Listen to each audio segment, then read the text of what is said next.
Buenos días, mi nombre es Verónica Hurtado Salazar, soy residente de pediatría de primer año de la Universidad del Valle y el día de hoy hablaremos sobre lo que es bronquiolitis. Dentro de la tabla de contenido vamos a abordar lo que es su definición, epidemiología, factores de riesgo, etiología, fisiopatología, sus manifestaciones clínicas, diagnóstico, tratamiento y prevención. En cuanto a la definición, nosotros tenemos que históricamente se ha definido como ese primer episodio sibilante en menores de 24 meses. Sin embargo, esto ha sido cuestionado debido a que no todos presentan sibilancias y tampoco se ha visto un corte específico de edad. Por ejemplo, para Norteamérica tiene un corte de edad de 24 meses, mientras lo que son los ingleses y europeos tienen un corte de los 12 meses. En los últimos años se ha adoptado una definición diferente, tal como lo que es la inflamación de los bronquiolos, usualmente pues causada por una infección viral, siendo pues la infección del virus sincitial respiratorio el más común. Tenemos que en cuanto a la bronquiolitis se produce un pródromo de vías respiratorias superiores que posteriormente puede evolucionar a tos persistente, taquipnea, sibilancias y o crépitos. Y aparte pues del virus sincitial respiratorio también tenemos otros patógenos identificados. Dentro de los más frecuentes está adenovirus, betaneumovirus, influenza y parainfluenza. Tenemos que es bien importante pues conocer acerca de esa patología debido a que tiene una alta incidencia y además que es muy costosa, sobre todo durante el primer año de vida. En cuanto a la epidemiología, tenemos que es mucho más común durante el primer año de vida, tiene un pico máximo entre los 3 y los 6 meses. El grupo pues poblacional con mayor riesgo de mortalidad por infección respiratoria aguda son los menores de 5 años. Tenemos que anualmente tenemos 3.4 millones de ingresos a hospitalización por bronquiolitis y de estos unas 2.000 muertes en todo el mundo cada año. Tenemos que aproximadamente el 2 al 3% de los niños menores de un año requieren hospitalización y también tener en cuenta que hay unos picos, ¿sí? Sin embargo, ya vamos a ver que estos picos, dependiendo pues de la estación que se tenga, van a variar, ¿sí? Dependiendo pues de la zona geográfica en donde nos encontremos, siendo pues lo más común presentarse en los meses de invierno a primavera y picos entre enero y febrero.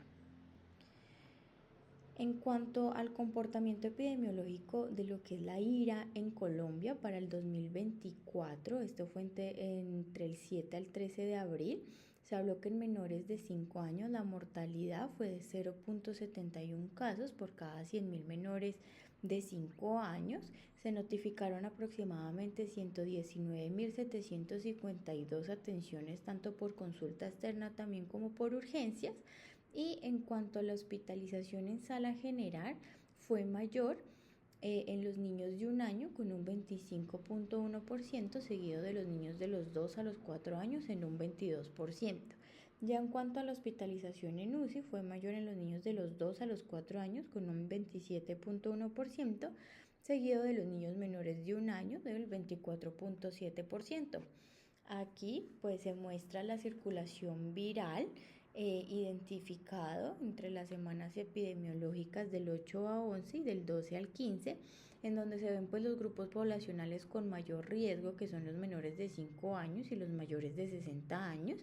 Enfocándonos pues en lo que es los menores de 5 años, vemos que el virus sincitial respiratorio pues es de lo más frecuente, encontrándose en los menores de 5 años en un 29.4 y en la semana 12 a la 15 también de un 45.3. Entonces, como vemos, siempre pues el virus sincitial respiratorio representa una alta frecuencia.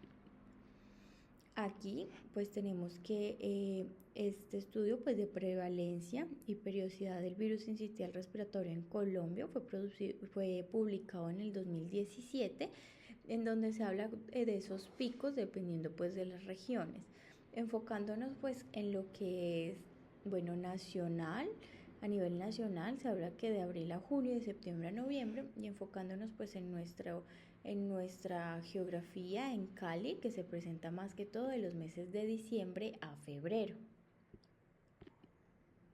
En cuanto a los factores de riesgo que nosotros podemos encontrar para bronquiolitis aguda, son pues el periodo pues de picos respiratorios, la asistencia a guarderías, que al igual pues niños pequeños que tengan hermanos en edad escolar, la exposición al humo de cigarrillo o contaminantes, que ya tengan el antecedente de alguna anomalía congénita de las vías respiratorias o alguna enfermedad cardiopulmonar o inmunodeficiencia. Ya para enfermedad grave se encuentra pues que sea menor a los 3 meses, que sean prematuros, sobre todo pues menores de 35 semanas, ya que ese paso de los anticuerpos transplacentarios que nos protegen frente a este tipo de infecciones se da a partir de la semana 35. Tenemos también la enfermedad pulmonar crónica, cuando tienen cardiopatías congénitas con compromiso hemodinámico, siempre pues la exposición al humo del cigarrillo, incluso pues desde inútero, anomalías congénitas, enfermedades neuromusculares graves y pues lo que es la inmunodeficiencia. En cuanto a la etiología, siempre pues el más frecuente es el virus sincitial respiratorio, que representa del 50 al 80% de los casos y también está más asociado a enfermedad grave y hospitalización. También lo puede seguir lo que es el rinovirus, con una presencia del 5 al 25%. En diferencia pues con el virus sincitial respiratorio, se ve pues que tiene un curso un poquito más benigno en cuanto al tiempo de hospitalización, que son estancias más cortas. Tenemos otros virus como lo que es parainfluenza, metaneumovirus, coronavirus, adenovirus, influenza e enterovirus, pues también en orden de frecuencia. Tenemos también que tener en cuenta que entre el 10 al 40% existe una coinfección de virus, donde cuando sucede esto pues hay mayor severidad, hay hospitalizaciones más prolongadas, hipoxemias más severas y también mayores riesgos de recaída. La combinación pues más frecuente también es virus sincitial respiratorio más rinovirus. Hablaremos de cada uno de estos agentes etiológicos en cuanto a sus generalidades. Nosotros tenemos pues que el virus sincitial respiratorio es un virus de ARN. Hay dos tipos, el tipo A y el tipo B, y además se han identificado 3 genotipos, lo que es el NA1 o N1 y el BA respectivamente, en donde el genotipo NA1 infecta más a los lactantes pequeños y se relaciona con un curso clínico más grave. El genotipo BA se asocia con la eosinofilia y antecedentes familiares de asma, y el ON1 pues que es menos grave. Tenemos que, publicado por Hanford et al., descubrieron que la infección por el virus sincitial respiratorio puede provocar una desregulación de la función de la posición y el número de receptores beta-2 adrenérgicos, ¿sí? Entonces, tener en cuenta que esta desregulación puede explicar la ineficacia de los beta-2 agonistas para el tratamiento de la obstrucción en pacientes infectados por virus sincitial respiratorio. Aquí pues vemos en la imagen cómo está conformado el virus sincitial respiratorio, en donde tenemos 2 proteínas súper importantes de superficie, sobre todo esta proteína de fusión F y esta proteína G, que son las relacionadas con la adherencia e invasión a las células huésped. Tenemos que su transmisión es por inoculación directa por secreciones o inhalación de gotas. Puede durar en superficies hasta 6 horas, en los guantes hasta 90 minutos y en la piel hasta 20 minutos. Por lo tanto, se habla que el aislamiento debe ser tanto por gotas y también por contacto. Tenemos que tiene un periodo de incubación entre 2 a 8 días. En los pacientes inmunocompetentes se pueden excretar los virus hasta por 8 días e incluso en los pacientes inmunocomprometidos se pueden excretar hasta por 3 semanas. Aquí tenemos sobre la fisiopatología del virus sincitial respiratorio, en donde, como podemos ver, nos divide a esos pacientes mayores de 6 meses y en los menores de 6 meses. Nosotros tenemos pues que cuando ingresa el virus a las células, la respuesta inicial pues de la mucosa es la inducción del interferón 1 y 3, ¿sí? Sin embargo, pues hay un desequilibrio en la respuesta inflamatoria y antiinflamatoria en donde no hay un equilibrio entre estas y se puede dar una respuesta y principalmente por TH1 en el caso de los mayores de 6 meses y con esto una producción de interleuquina 12.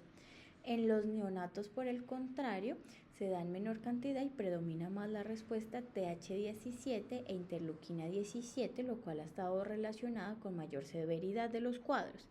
Adicionalmente, los linfocitos B en los niños más pequeños no está completamente desarrollada esta respuesta y por lo tanto pues no hay anticuerpos neutralizantes maternos y sobre todo pues lo que ya habíamos hablado en menores de 35 semanas. Además, tenemos que el virus sincitial respiratorio tiene unos mecanismos de evasión, por lo que es la proteína NS1-2.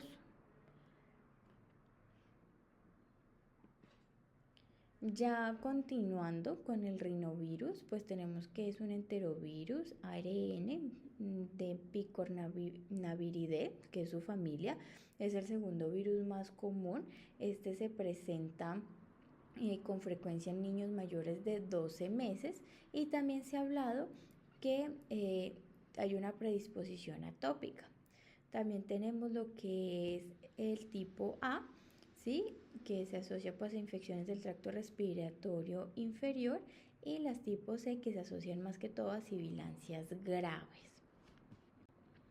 Aquí podemos ver una tabla, ¿sí? En donde como podemos ver el virus sincitial respiratorio se produce a edades inclusive más tempranas, ¿sí? Pues las infecciones relacionadas para bronquiolitis más tempranas por virus sincitial respiratorio con posterior descenso de la curva y ya vimos que el rinovirus es más que todo se puede presentar en mayores del año, por lo que vemos aquí que ahí hay un cruce entre lo que es el virus sincitial respiratorio y el rinovirus, pues con incremento del rinovirus a partir del año. De todas maneras, pues como vimos, hay coinfecciones en donde lo más frecuente es que sea por virus sincitial respiratorio y rinovirus. Aquí tenemos los otros virus que se pueden presentar y vemos también el bocavirus, pero más que todo, más que una infección individual, se asocia pues como con coinfecciones. Continuando pues con el rinovirus, tenemos que se asocia a un defecto en la respuesta del interferón, además que está relacionado con un receptor, ¿sí? Que es de la familia de la caderina, que es el CDHR3, que es un receptor único para el virus de rinovirus tipo C, lo que explica pues que el alto potencial patogénico de este virus. Además, es importante mencionar que se ha asociado pues a un mayor riesgo de asma infantil con un polimorfismo en el gen para este receptor de CDHR3. Tenemos que las infecciones por rinovirus producen inflamación epitelial más leve que el virus sincitial respiratorio, pero en las infecciones por el rinovirus disminuye la expresión del interferón tipo 1 con una respuesta inmunitaria TH2 predominante. Tenemos que en cuanto a la severidad, pues se ha relacionado también con el incremento de interleuquina 4 y ya dijimos de la disminución del interferón y pues que como tal se asocia pues a mayor predisposición con atopías y enfermedades fuera de picos respiratorios. Tenemos que aquí sí nos habla pues como de esas diferencias entre lo que es el virus sincitial respiratorio y el rinovirus, en donde en el virus sincitial respiratorio se produce mayor moco y también ese desbridamiento, por decirlo así, de las células, se incrementa el riesgo de lo que son las sibilancias, pueden haber enfermedades más severas y por el contrario el rinovirus está pues más relacionado, ya hablamos con esa reacción TH2, con esa predisposición atópica y que incrementa el riesgo de asma, ¿sí? Sobre todo pues en estos pacientes atópicos. En cuanto a la influenza, tenemos que las infecciones por estos virus suelen ser más autolimitadas, sin embargo, se ha relacionado con hospitalizaciones, aumento de la gravedad y complicaciones en menores de 2 años de edad. Y dentro de las complicaciones que pueden estar relacionadas se encuentra lo que es neumonía, síndrome de Reye, miositis, convulsiones y encefalopatía aguda. En cuanto al metaneumovirus, pues hace parte de la familia Paramyxoviridae, tiene una distribución universal, un alto nivel de transmisión, es más frecuente en niños menores de 2 años, sobre todo en niños entre los 3 a los 5 meses, y tiene un amplio espectro clínico que puede ir desde una infección respiratoria aguda hasta una bronquiolitis, neumonía, exacerbaciones de asma e infecciones graves. Dentro de las manifestaciones clínicas más frecuentes asociadas se encuentra pues la tos, la rinorrea, puede tener retracciones y sibilancias, fiebre, pero también síntomas gastrointestinales, tanto como emesis y diarrea. En cuanto al adenovirus, este es un virus de ADN, cuenta con aproximadamente 51 serotipos, es altamente estable fuera del huésped, su transmisión puede ser tanto por gotas respiratorias también como oculares, tiene un periodo de incubación entre 5 a 10 días y puede permanecer latente y causar una recaída posterior. Este se asocia a infección respiratoria aguda y conjuntivitis. En cuanto a la parainfluenza, pues tiene un patrón estacional, tiene 3 serotipos, es muy similar la enfermedad al del virus sincitial respiratorio, también es más frecuente en menores de 6 meses y además se ha visto que está asociado con infección de vías respiratorias superiores, tales como otitis media aguda, y su tasa de hospitalización es más baja. En cuanto a coronavirus, pues se tiene un periodo de incubación de 2 a 7 días. Dentro de los síntomas que puede tener está la fiebre, la tos seca, la disnea, la hipoxemia. En la radiografía de tórax se pueden observar más cambios, entre estos infiltraciones focales tempranas e infiltración intersticial, y en laboratorios también se pueden ver cambios, ya sea leucopenia o linfopenia moderada y elevación de enzimas hepáticas. Bueno, en cuanto a la fisiopatología de lo que es la bronquiolitis, nosotros tenemos que a grosso modo pues se presenta que las células epiteliales se necrosan y se desprenden con una cantidad excesiva de moco, lo cual me va a conducir a la obstrucción de los bronquiolos y a diversos grados de broncoespasmo y atrapamiento del aire. ¿Qué tenemos aquí? Nosotros tenemos que la infección, pues ya vimos que se adquiere por inoculación de la mucosa nasal o conjuntival con secreciones pues contaminadas o por inhalación de gotas respiratorias de gran tamaño, pueden ser mayor a 5 micras de diámetro y gotitas respiratorias a menos de 2 metros de un paciente infectado. Tras el periodo de incubación, que aproximadamente pues es a 4 a 6 días, se da inicialmente la replicación viral en el epitelio nasal, ¿sí? Entonces aquí viene lo que son los síntomas superiores como congestión nasal, rinorrea, ¿sí? También otros síntomas como irritabilidad y mala alimentación. En cuanto a la fiebre, pues se produce en aproximadamente el 50% de los bebés infectados, no en todos. Ya tenemos que una vez se encuentre este virus en las vías respiratorias inferiores, el virus va a infectar las células epiteliales ciliadas de la mucosa de los bronquiolos y también los neumocitos de los alveolos. Hay 2 glicoproteínas de superficie que ya habíamos mencionado, pero en el caso del virus sincitial respiratorio, que es la F y la G, las cuales van a mediar la adhesión del virus al glicocálix de la célula, generando pues un cambio conformacional de la proteína F a una estructura pues que va a facilitar la fusión de la envoltura viral con la membrana plasmática y pues me facilita la entrada del virus a la célula. Tenemos aquí pues que ya la replicación viral va a iniciar pues que llegue una afluencia de células como las natural killers, de los linfocitos TCD4, de citotóxicos y también de granulocitos activados. Tenemos que la infiltración celular, ¿sí? En lo que es el tejido peribronquiolar, el edema, el aumento de la secreción de la mucosa, la descamación de las células epiteliales infectadas y el deterioro de la función ciliar me van a provocar pues diversos grados de obstrucción intraluminal. Como ya habíamos dicho, pues este virus sincitial respiratorio se une a las células epiteliales, se replica y pues causa la necrosis epitelial y la destrucción ciliar. Tenemos que lo que sucede es que también durante la inspiración se genera una presión intrapleural negativa y el aire fluye más allá de la obstrucción. Por el contrario, en la aspiración la presión positiva va a estrechar aún más estas vías respiratorias produciendo un mayor grado de obstrucción y esto pues está relacionado con provocar lo que son las sibilancias.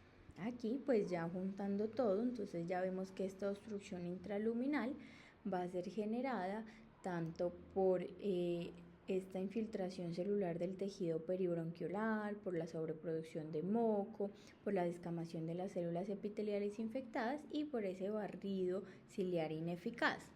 Tenemos que también, si la obstrucción es completa, el aire distal atrapado se puede reabsorber y se pueden presentar lo que son las atelectasias. ¿Cuál es la cuestión? Pues que se genera una hipoxemia a consecuencia de un desequilibrio entre esta ventilación y perfusión y conduce pues a la obstrucción de las vías respiratorias, ya esa captura de aire produciendo lo que es las sibilancias, las atelectasias parcheadas y la hiperinflación bilateral. Tenemos que también para tener en cuenta el epitelio se empieza a regenerar en los 3 a 4 días siguientes a la resolución. Ya en cuanto al abordaje, nosotros tenemos que la Academia Americana de Pediatría pues recomienda hacer un diagnóstico clínico, ya así que la clínica es suficiente, no requiere la realización de radiografía ni otras ayudas diagnósticas. Entonces inicialmente tenemos la historia clínica, la anamnesis, ¿sí? Ver si el paciente ha tenido infecciones de vías respiratorias altas previas, si ha tenido nexo epidemiológico, si tiene factores de riesgo para bronquiolitis, incluso también para bronquiolitis grave. Al examen físico, pues ver importante el triángulo de valoración pediátrica, ¿sí? Que nos permita ver qué medidas adicionales va a necesitar el paciente, identificando esto rápidamente y también pues si hay presencia de sibilancias o no, sin embargo no siempre van a estar presentes. En cuanto a los síntomas que podemos encontrar, tenemos en la vía aérea superior pues rinorrea, congestión nasal y fiebre, de vía aérea inferior tos, sibilancias, taquipnea, las retracciones intercostales, subcostales o supraclaviculares, el aleteo nasal y el quejido. Tenemos que en las apneas, estas se presentan especialmente en bebés prematuros en los primeros 2 meses de vida y pueden ser una manifestación temprana de bronquiolitis. Tenemos que incluso las tasas reportadas de apnea entre los lactantes con bronquiolitis puede ir del 1 al 24%. En cuanto a la evolución de los síntomas, como ya habíamos dicho, puede arrancar con un pródromo, con rinorrea, puede ser con o sin fiebre 2 días previos. Posteriormente hay un cuadro en donde ya se comprometen vías respiratorias inferiores, en donde ya hay una severidad máxima que van del tercer al quinto día. Y ya puede haber una mejoría que ocurre a los 7 a 14 días con el 90% de los lactantes teniendo una resolución de la tos dentro de las 3 semanas. Sin embargo, pues puede tener un curso heterogéneo que puede ser o la estabilidad o el deterioro. En cuanto al examen físico, pues siempre importante lo que son los signos vitales, ¿sí? Si hay taquipnea, si hay hipoxemia, si hay taquicardia. En el patrón respiratorio, evaluar pues si hay esfuerzo respiratorio, ¿sí? Entonces si hay retracciones, cabeceo, aleteo nasal y quejido. También importantes signos de deshidratación debido pues que esta dificultad respiratoria genera deshidratación, entonces tenemos que evaluar cómo está ese llenado capilar, cómo están esas fontanelas, si están deprimidas o si las mucosas están secas o la piel está con pobre turgencia. Y pues a la auscultación nosotros tenemos que se pueden auscultar pues sibilancias difusas o también crépitos, o se puede observar lo que es la aspiración prolongada, o se pueden transmitir ruidos de la vía aérea superior por movilizaciones de secreciones. En cuanto a laboratorios, sí, nosotros tenemos que los gases arteriales están indicados cuando haya signos de dificultad respiratoria grave o fallo inminente. En cuanto a los hemocultivos, cuando hay sospecha pues de sepsis, En cuanto al cultivo de orina, pues nosotros tenemos que se ha visto una prevalencia estimada de infección del tracto urinario en lactantes que se presentan con bronquiolitis y fiebres de un 0,8%, por lo tanto no está justificada pues en un niño que sospechemos bronquiolitis tomar pruebas de orina, ¿sí? Y tampoco pues se recomienda de manera rutinaria la prueba viral. Eh, Sin embargo, pues ya vamos a abordar un poquito más este tema. En cuanto a lo que es falla respiratoria inminente, nosotros hablamos que es cuando ya hay esos signos de agotamiento como compromiso del sensorio, disminución del esfuerzo respiratorio, y aquí este se debe pues porque no se mantiene una saturación adecuada a pesar pues de la administración de suplementos de oxígeno. En cuanto a la presentación de la bronquiolitis, hay diferentes fenotipos, como es el fenotipo A, B, C y D. En cuanto al fenotipo A, se presenta hasta en un 12%, esto tiene un perfil TH2, es parecido pues como al asma en pacientes atópicos. Entonces, por ejemplo, tiene esas historias de eczema, muchas sibilancias, sin embargo está relacionado con estancias cortas. Está pues asociado más que todo a lo que es rinovirus, y en cuanto al manejo pues se habla de hidratación, oxigenoterapia si lo requiere, la higiene nasal, y también que puede generar beneficio lo que es el beta-adrenérgico y el corticoide inhalado. En cuanto al fenotipo B, tenemos que se puede presentar hasta un 36% de los casos. En este cuadro pueden haber más estertores, sibilancias, tirajes. Entonces tenemos que su estancia hospitalaria es más larga, no está relacionado con atopía, no hay historia de asma. Se encuentra más relacionado a la infección por virus sincitial respiratorio, aunque también por rinovirus.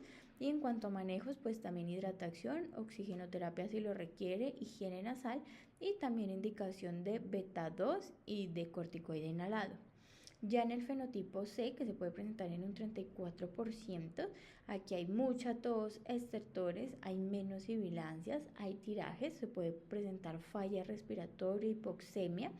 Está relacionada a infección por virus sincitial respiratorio, sin embargo aquí no responden a beta-2, por lo tanto no está indicada. En estos casos pues se puede indicar lo mismo: hidratación, oxigenoterapia, higiene nasal de sostén, y puede estar indicado lo que es la nebulización con solución salina hipertónica y hialuronidasa, pero pues ya vamos a ver el manejo.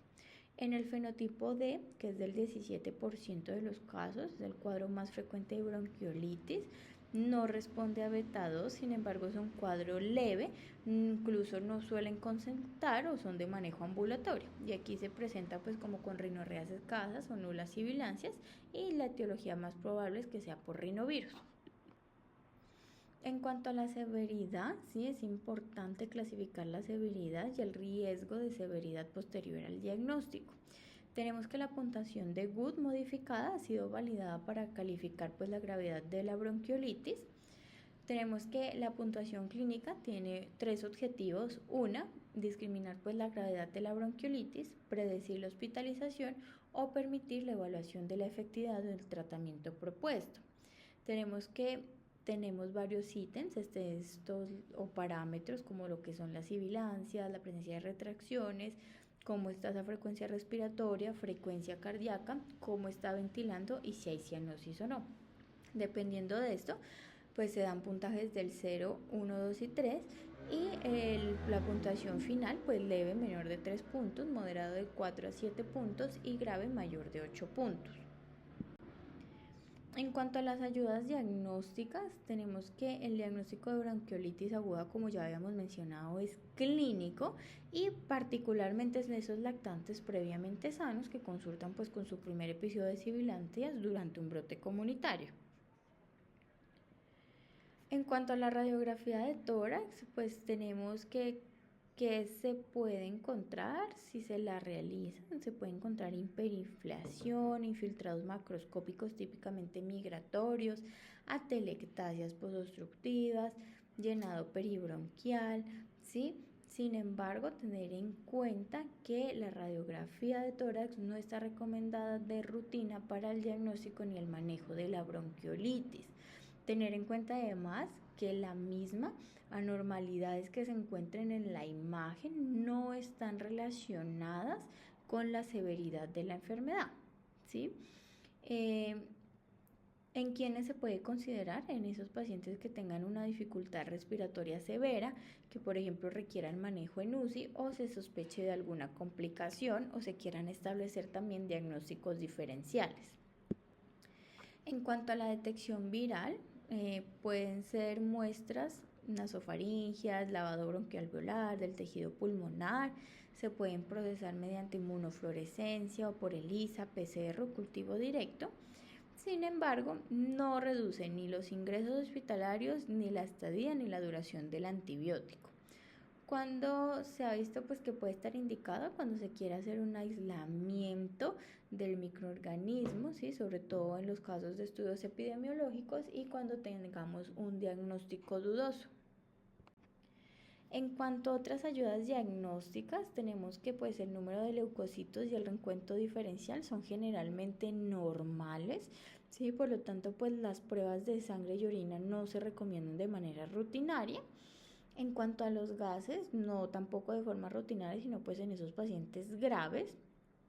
Los hemocultivos, si ya es un paciente que pensamos que o se sospeche que está séptico debido a que la bacteremia es rara, en menos de un 0.1%, y lo que ya habíamos hablado, pues que tampoco está muy frecuente asociada las infecciones del tracto urinario con la bronquiolitis, ¿sí?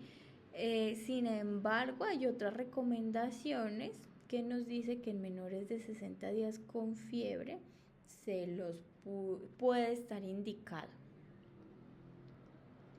Bueno, ya en cuanto a diagnósticos diferenciales, tenemos que en un niño menor de 2 años con un cuadro de tos seca y dificultad respiratoria, pues hay que ver diferentes entidades, entre esto lo que es la crisis asmática, ¿sí? Pues más que todo en niños mayores de 6 meses que tengan un IPA positivo, que por ejemplo tengan un diagnóstico de dermatitis atópica o que tengan sensibilización a algún aeroalergeno. El IPA pues que se hace con pacientes con 3 o más episodios sibilantes en un año y al menos uno confirmado por un médico. Las enfermedades cardíacas congénitas, lo que son las anomalías congénitas de las vías respiratorias, ojo pues con esas aspiraciones de cuerpo extraño, ¿sí? Sobre todo pues cuando hay ausencia de un prodromo. La neumonía, donde se puede ver pues en las imágenes consolidación o se pueden auscultar estertores locales persistentes a la auscultación o que por ejemplo haya un deterioro respiratorio o fiebre nueva. La tosferina, pues caracterizada por esa apnea y paroxismos. Además, tener en cuenta inmunodeficiencias, neumopatías intersticiales, lo que es la bronquiolitis obliterante, fibrosis quística, entre otros. Incluso pues se habla que por ejemplo en esos pacientes con bronquiolitis severas, descartar errores del metabolismo, ¿sí? Errores de datos más que todo del metabolismo, por eso a veces en ciertas indicaciones sí es importante la toma de lo que son los gases arteriales. En cuanto al manejo ambulatorio, ¿cuándo se va a dar? Cuando pues tengamos una aceptación de la vía oral, cuando tengamos los signos vitales estables, frecuencia cardíaca, respiratoria, saturación de oxígeno, cuando no tengamos así factores de riesgo para bronquiolitis graves y siempre tener en cuenta el ámbito social, ¿sí? Cómo es su familia y si tienen acceso a la atención en salud. ¿Cuáles van a ser los criterios de hospitalización? Bueno, pues que se tenga una taquipnea marcada, que tenga dificultad respiratoria dado por retracciones intercostales o uso pues de músculos accesorios, aleteo nasal o cianosis. Los menores de 6 meses que tengan pues rechazo parcial o total de la vía oral o independientemente un paciente menor de 2 a 3 meses. Si está deshidratado, si está desaturado, si hay historias de apneas, si tiene pues algunos antecedentes de base que me indiquen algún riesgo, si tenga tolerancia a la vía oral, si pues tenga enfermedad grave según pues también la clasificación de Good y siempre ver pues lo que habíamos hablado del ámbito social. ¿Cuáles son las indicaciones de ingreso a UCI? Pues una saturación menor al 90%, una presión arterial o presión parcial de oxígeno menor a 60 milímetros de mercurio, con un oxígeno al 40% o que tengamos una PCO2 mayor a 65 milímetros de mercurio, pH menor a 7,2, que esté bradicárdico o que presente pausas o apneas con bradicardia y o cianosis. En cuanto al manejo, siempre pues arrancar, tener en cuenta las medidas de soporte, monitorización del paciente, siempre muy juiciosos con la oxigenación, la hidratación, siempre pues el mantenimiento de la nutrición. Hay que eliminar la obstrucción mucosa de las vías respiratorias nasales y también pues evitar el aumento del trabajo respiratorio con una estimulación excesiva o el dolor. Entonces, en cuanto al oxígeno, pues nosotros hay indicaciones según la Academia Americana de Pediatría y la NICE, que por ejemplo nos dice la Academia Americana de Pediatría iniciar oxígeno si la saturación es persistentemente menor al 90% y NICE si es persistentemente menor al 92%. Aquí tenemos un estudio randomizado, doble ciego, con una población de 615 pacientes entre los 6 meses a los 2 meses, en donde se compara iniciar oxigenoterapia con una saturación de 90 versus el 94%, en donde se encontró pues que entre estas dos hubo igual tiempo de resolución, menor tiempo de oxígeno suplementario con el inicio con saturación al 90%, menor tiempo hospitalario con el grupo del 90% y entre los dos pues no hubo diferencias en pronóstico a 28 días o eventos adversos. Ahora, en cuanto al oxígeno, sí, pues tenemos dos cuestiones importantes. Lo que es el CPAP, que está más indicado cuando hay una insuficiencia respiratoria inminente, y lo que es la cánula nasal de alto flujo, en donde puede ser utilizada en pacientes con esas bronquiolitis moderadas a grave, y se ha visto que este puede reducir la necesidad de CPAP, incluso pues también de ventilación mecánica invasiva. Aquí pues tenemos estudios comparativos entre la cánula nasal de alto flujo y pues la convencional.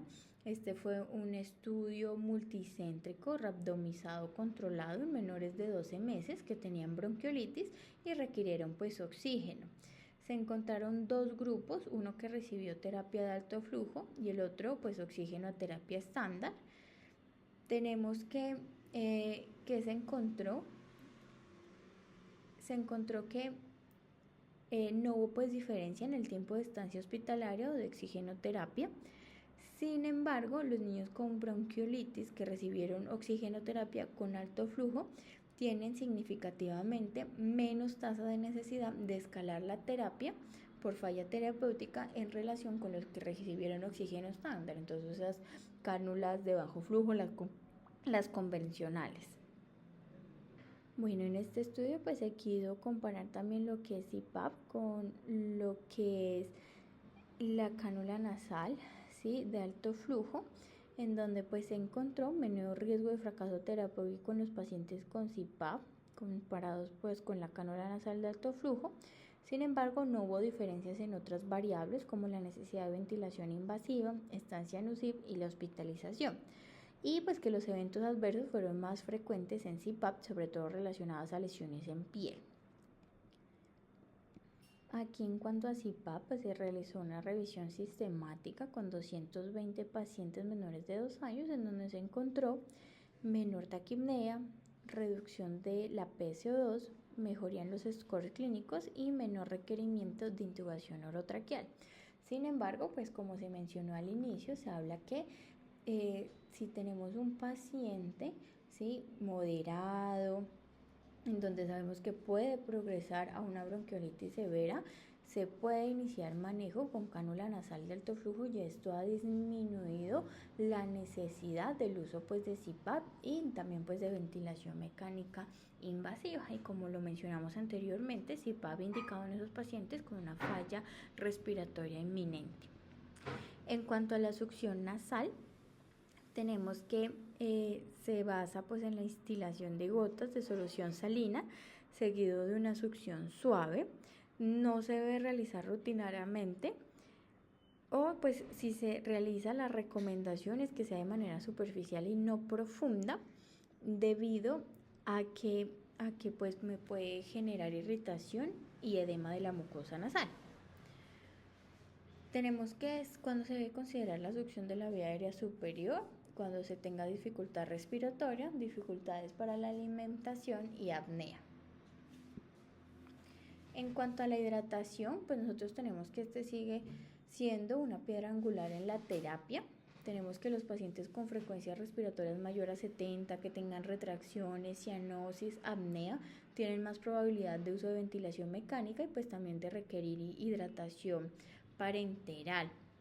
Tenemos que se deben aumentar las demandas hídricas, determinar el riesgo de aspiración, si es posible pues hidratar por la vía oral, inclusive pues pensar en sonda orogástrica o nasogástrica, o pues ya lo que es el manejo de líquidos endovenosos con isotónicos para evitar el riesgo de hiponatremia en pacientes pues sobre todo que tengan intolerancia a la vía oral y dificultad respiratoria marcada.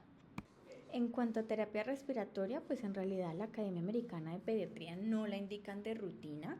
En cuanto a guías NICE, nos habla pues que puede estar indicado en pacientes con comorbilidades que se dificulte el aclaramiento de las secreciones, ¿sí?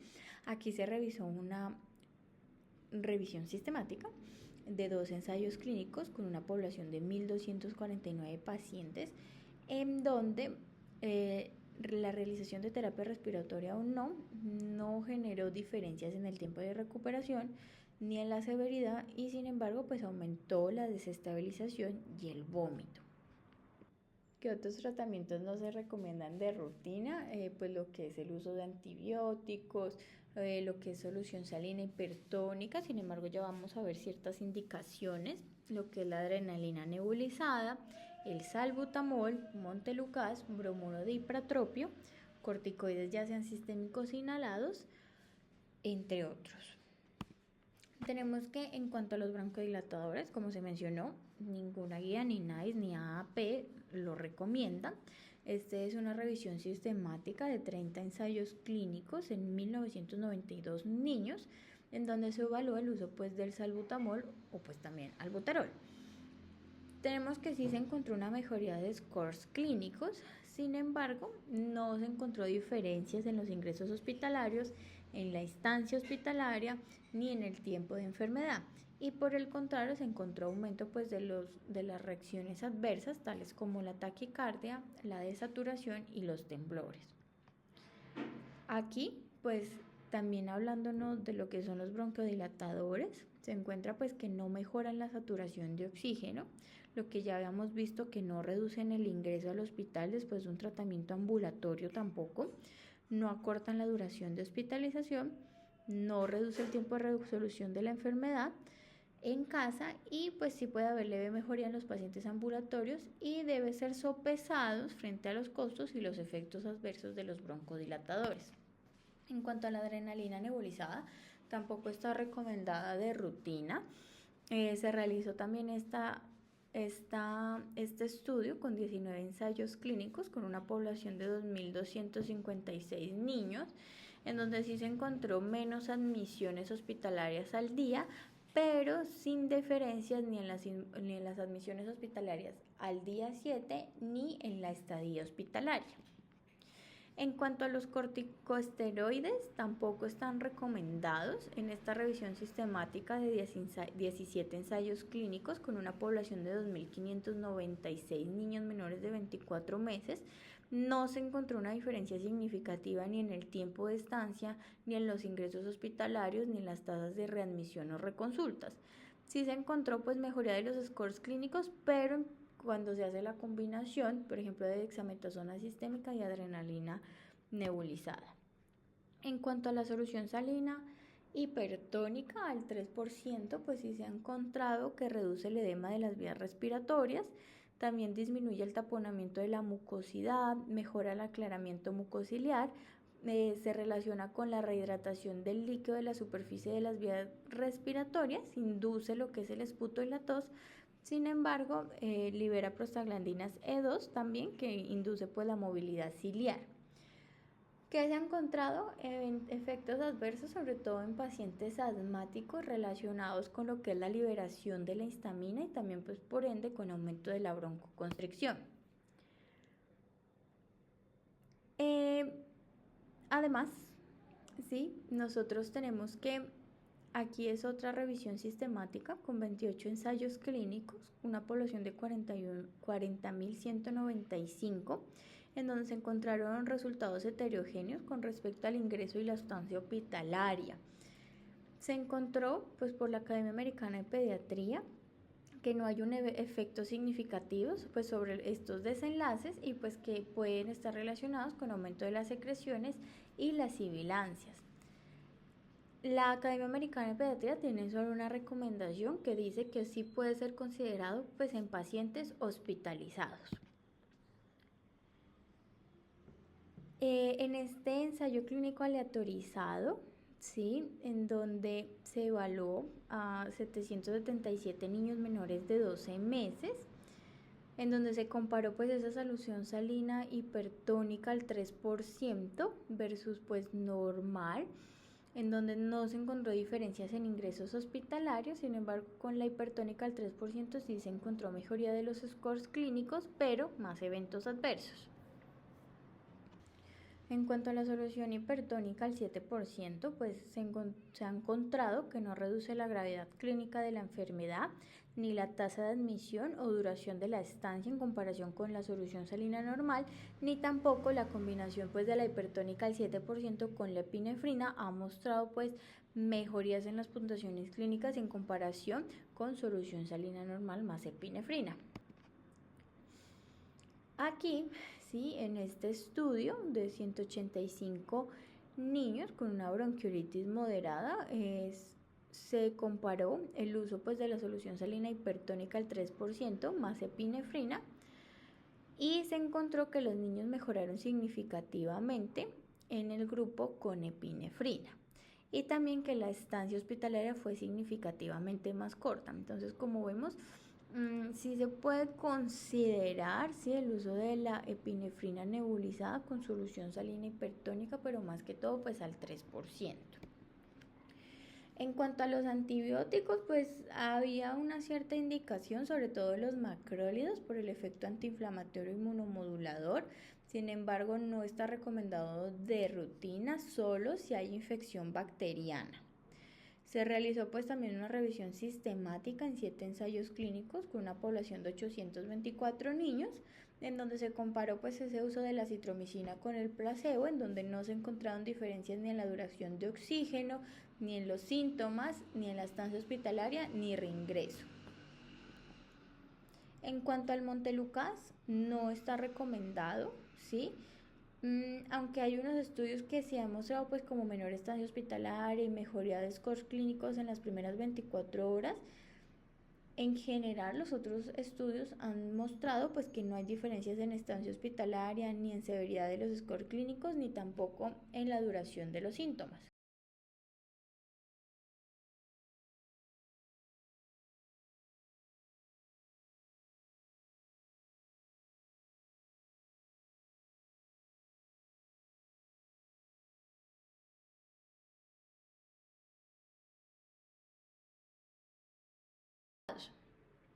La ribavirina, pues que este es un fármaco antiviral que inhibe la síntesis estructural de proteínas del virus, reduciendo la replicación viral y pues la respuesta de la inmunoglobulina E. No está recomendado de rutina. Se han hecho revisiones sistemáticas en niños menores de 6 meses en donde pues se ha mostrado un menor tiempo de ventilación de 1.8 días. Sin embargo, no se han encontrado diferencias ni en mortalidad, ni en deterioro respiratorio, ni en estancia hospitalaria, ni tampoco en la función pulmonar o la recurrencia. El surfactante pulmonar, tenemos que también se hizo pues esta revisión sistemática en niños menores de 60 meses, en donde tampoco se ha encontrado un menor tiempo de estancia en UCI, ni tampoco diferencias en el tiempo pues de requerimiento de ventilación mecánica. En cuanto al Heliox, pues la función del Heliox es que se genere un flujo de aire más laminar. Con esto pues se puede disminuir las resistencias de las vías respiratorias, menor requerimiento de energía mecánica y con esto menor esfuerzo respiratorio. En Cochrane pues se han realizado revisiones en donde No se ha visto pues una diferencia en el requerimiento de ventilación mecánica o estancia hospitalaria, que también se ha encontrado menor tiempo de tratamiento, eso sí, al administrarlo por máscara y no por cánula nasal, y que por ejemplo asociado con adrenalina sí puede generar mejores scores clínicos.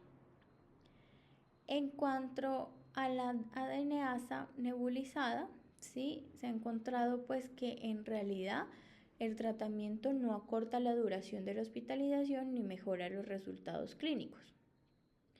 Bueno, ¿qué complicaciones podemos encontrar en la bronquiolitis? Lo que es la apnea, lo que es la falla respiratoria, manifestaciones extrapulmonares de virus sincitial respiratorio como SIAD, como hiponatremia, alteraciones neurológicas, convulsiones, apneas, arritmia y aumentos de enzimas cardíacas. ¿Qué signos de alarma para tener en cuenta? Que se tenga un empeoramiento del trabajo respiratorio, que digamos la ingesta de líquido sea del 50 al 75%, sin embargo el pañal esté seco por unas 12 horas, que se presente apnea o cianosis o cuando ya se tenga agotamiento. ¿Cuáles son los criterios de egreso? Lo que es la adecuada alimentación oral, que tenga un buen patrón respiratorio, que esté saturado, que los cuidadores estén capacitados y se tenga un adecuado seguimiento ambulatorio. En prevención, sí, importante, pues tener en cuenta lo que clásicamente hemos tenido, que es el palivizumab, que este es el anticuerpo monoclonal producido mediante tecnología de ADN recombinante.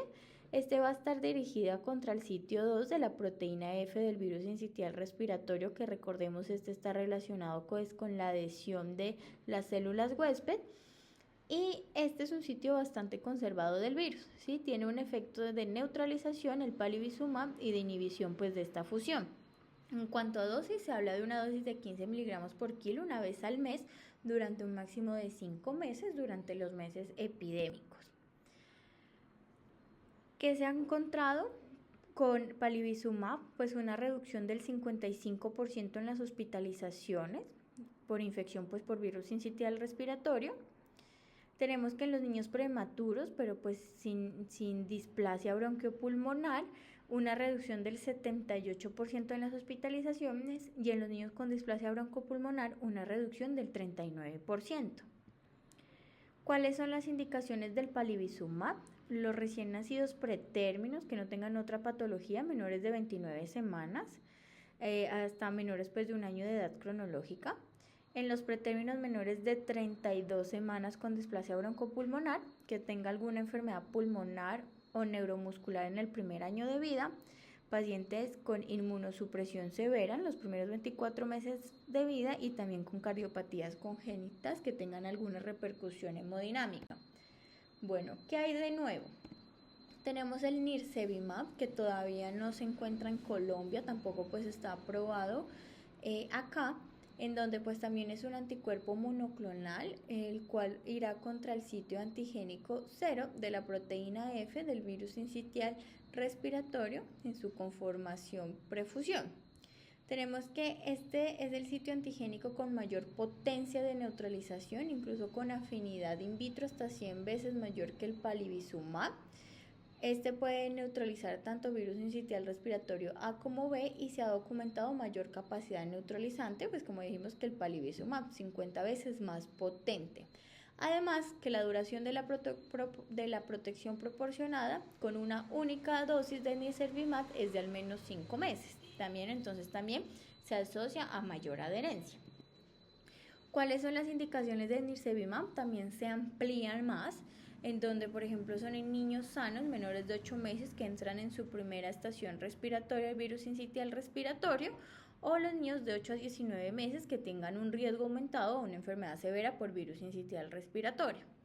También tenemos, por ejemplo, en menores de 6 meses que entran a la primera temporada de virus sincitial respiratorio, esto por la Sociedad Española de Infectología Pediátrica, y pues que tengan indicaciones para uso de palivizumab o que tengan entre 29 a 35 semanas de gestación con cardiopatía con compromiso hemodinámico. Entonces aquí nosotros empezamos a ver las diferencias en donde podemos ver que las dosis, el número de dosis, ¿sí? Entonces nirsevimab solo una dosis, palivizumab pues 5 dosis, en donde pues esto también disminuye la adherencia al tratamiento, y también pues las indicaciones que son mucho más amplias en el nirsevimab, que incluso pues incluye niños sanos menores de 8 meses sin ninguna otra antecedente.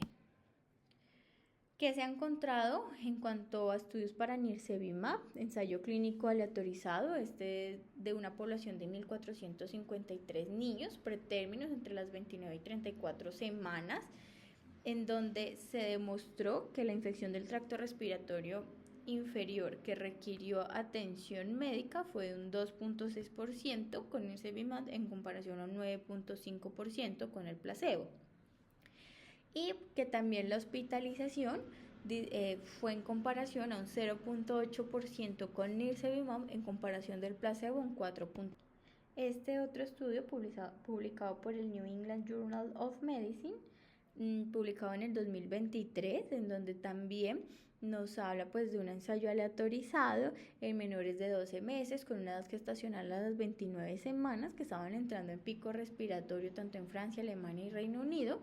Fue una población de 8.058 bebés, en donde 4.037 recibieron nirsevimab en relación a 4.021 pues que recibieron la atención estándar, en donde se encontró pues que la eficacia de nirsevimab contra la hospitalización fue del 89.6%, y que la infección por virus sincitial respiratorio muy grave ocurrió en 5 bebés en el grupo de nirsevimab en comparación a 19 bebés en el grupo pues de la atención estándar, mostrando una eficacia del 75.7%. Y en cuanto a la atención médica, tenemos que 11 bebés la requirieron en el grupo de nirsevimab y 60 en el grupo de atención estándar, mostrando pues una eficacia del 83.2%. En conclusión, pues tenemos que el nirsevimab protegió a los bebés contra hospitalización e infección grave en infección del tracto respiratorio inferior asociada al virus sincitial respiratorio en condiciones que se asociaban a entornos del mundo real. Este es otro estudio, ¿sí?, que es el estudio MELODY, realizado entre el 2019 y el 2020, en donde se incluyeron 1.490 pretérminos tardíos entre 35 a 37 semanas y recién nacidos sanos. 994 recibieron nirsevimab y 496 placebo. Aquí pues se tuvo una eficacia del nirsevimab del 76.4%, sin embargo no se tuvo una adecuada estadística en cuanto a la incidencia de ingresos por virus sincitial respiratorio, debido a que en ese momento pues ocurrió lo que es la pandemia por COVID-19. ¿Qué más tenemos de nuevo, de novedades? Pues la inmunización materna, ¿sí? Tenemos que para esto pues tenemos la vacuna contra el virus sincitial respiratorio administrada durante el embarazo, lo cual ha demostrado resultados eficaces contra la enfermedad grave de las vías respiratorias inferiores asociadas al virus sincitial respiratorio en los bebés de estas mujeres vacunadas, ¿sí?